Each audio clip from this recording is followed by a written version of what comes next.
Hey, droite, hey, gauche, Hey, droite, check-le, hey, droite, check-le, hey, droite, gauche, check-le, hey, droite, gauche, check-le, check-le.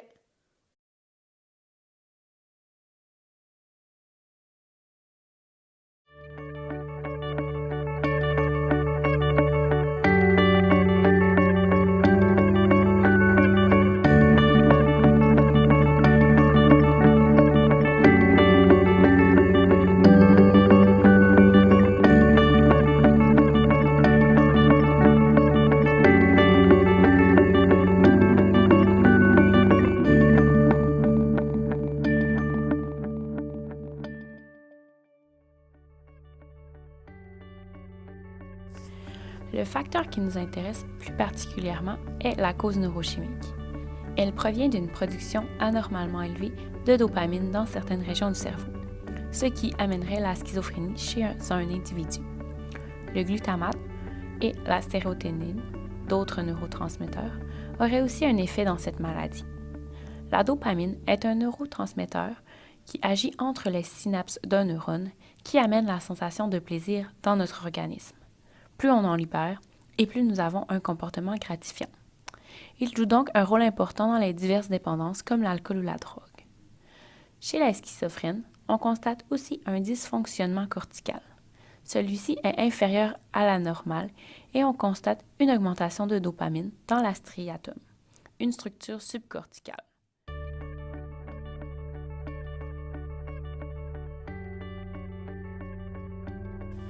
La cause neurodéveloppementale se produit chez le fœtus durant la grossesse et juste après celle-ci. On parle des stades prénatal et périnatal. La drogue ou la maladie, principalement la grippe, lors de la grossesse, peut causer un trouble de développement du cerveau de l'enfant. Pour que ce trouble de développement cause la schizophrénie chez un individu, il doit entre autres toucher les lobes frontaux. Ces lobes gèrent les habiletés sociales et la planification. Celui-ci fonctionne au ralenti pour un schizophrène. Il y a aussi l'hippocampe qui module l'émotion et la mémoire.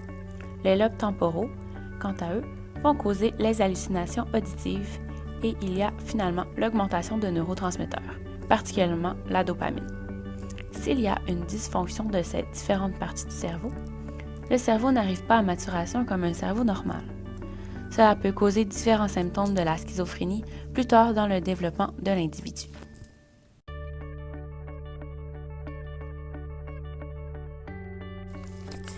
La cause génétique ou biologique est reliée à l'hérédité principalement.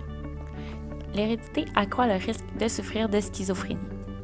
En effet, un jumeau monozygote a 50% plus de chances de développer la maladie si son jumeau identique la possède. Les risques augmentent de manière considérable pour un enfant chez qui les deux parents sont atteints de schizophrénie. En effet, il y a une augmentation de 40%. Ce problème génétique peut être expliqué par une certaine mutation génétique qui augmente le risque de développer la maladie. Cependant, malgré la présence du gène défectueux, il est possible qu'il ne développe pas la maladie. On constate que 50% des diagnostics de schizophrénie sont reliés à une défectuosité génétique qui affecte la croissance du cerveau.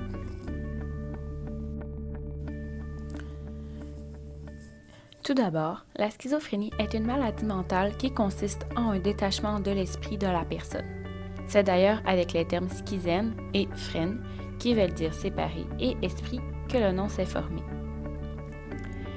Au Québec, il y a environ 1% de la population qui est touchée par cette maladie.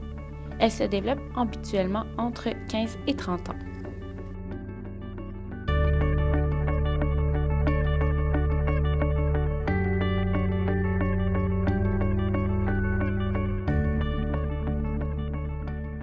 Comment ça se déclare la schizophrénie en tant que telle? Souvent, chez les garçons, ça va se présenter plus entre 15 et 25 ans.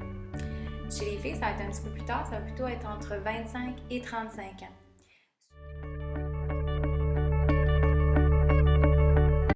Différents signaux, comme par exemple, ils vont plus s'isoler, ils vont avoir des nouveaux intérêts qui vont être plus ésotériques, si je peux dire. Souvent, ils vont avoir des nouveaux intérêts, par exemple, pour les choses plus religieuses. ou des choses plus abstraites aussi. On se rend beaucoup compte de ça, ce qu'on appelle le prodrome schizophrénique. Donc, ils vont changer vraiment au niveau de leur personnalité qu'il y avait auparavant. Puis par la suite, souvent, c'est plus là que nous, les psychiatres, on va les rencontrer. C'est souvent dans les épisodes qu'on dit actifs, où là, il va y avoir des hallucinations, comme on s'imagine, des délires, un comportement qui va être désorganisé, une pensée désorganisée.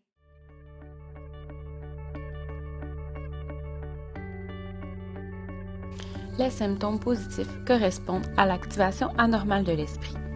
Dans cette catégorie, il est possible de retrouver les épisodes d'hallucination au niveau auditif, olfactif, visuel, somatif, gustatif et psychique. Il y a également les délires paranoïdes, qui correspondent à une forte croyance de complot contre notre personne. Une personne atteinte de schizophrénie possède également des troubles de la pensée et des troubles de comportement. Ces derniers peuvent s'illustrer par une répétition de comportements insensés.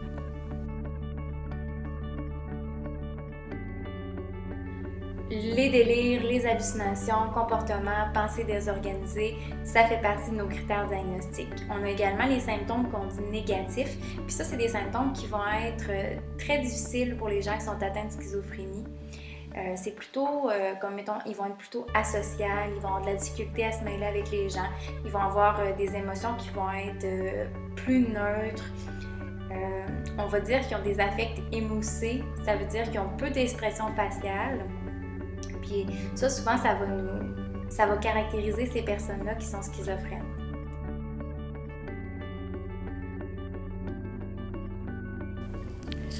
La schizophrénie est causée par un dérèglement des neurotransmetteurs dans les synapses du cerveau. Les mécanismes d'action des différents médicaments visent donc à rétablir leur équilibre en bloquant les récepteurs post-synaptiques de dopamine et de sérotonine. Le rebalancement des neurotransmetteurs entraîne la restructuration de la pensée de la personne schizophrène. Les médicaments peuvent réduire les symptômes positifs et ou négatifs, mais ils ne peuvent pas guérir la maladie.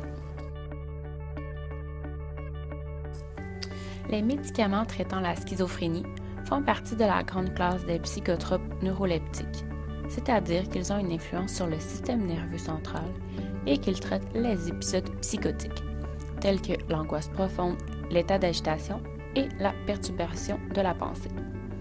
Parmi les neuroleptiques, 2 sous-classes des médicaments agissent directement sur les symptômes de la schizophrénie, les antipsychotiques typiques et les antipsychotiques atypiques.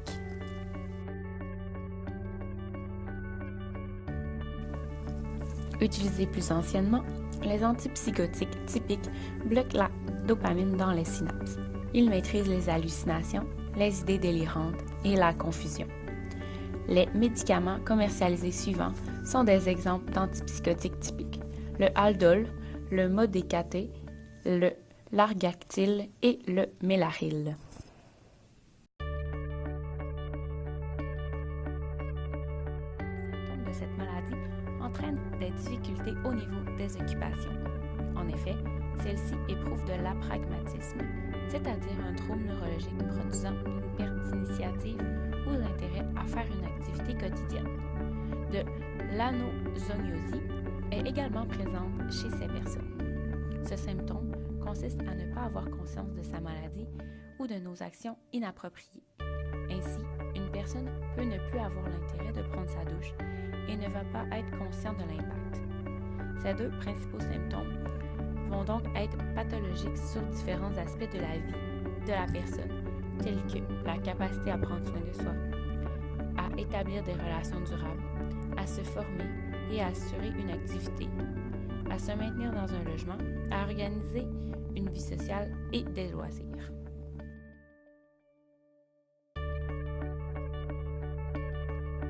De l'ergothérapeute est de venir aider la personne à se réinvestir dans ses activités quotidiennes et sociales et de travailler ses capacités pour les différentes tâches nécessaires à la vie.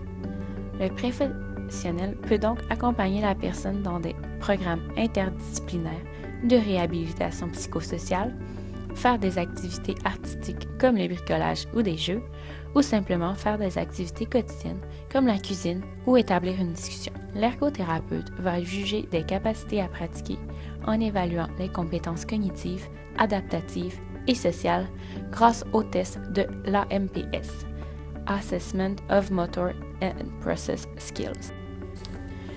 Pour conclure, l'occupation va être privilégiée et permettra d'améliorer la qualité de vie de la personne.